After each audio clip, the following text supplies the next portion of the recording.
अहो, माझं ऐका. आपण हे घर सोडूया. पाहिजे तर दुसरीकडे राहू, पण ह्या घरात नको.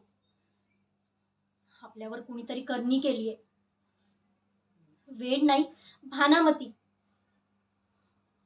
मी हे आजच नाही, ह्या घरात आल्यापासून बघतीये की कुणीतरी आपल्यावर करणी केलीये.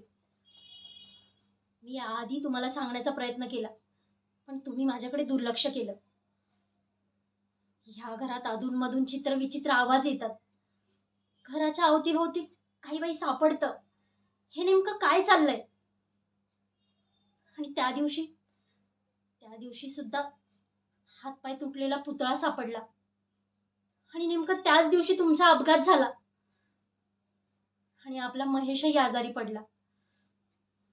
नक्कीच या घरात काहीतरी दोष आहे. ते काही नाही, आपण हे घर सोडायचं म्हणजे सोडायचं. म्हणजे तुम्हाला माझ्यापेक्षा हे घर महत्वाचं आहे का?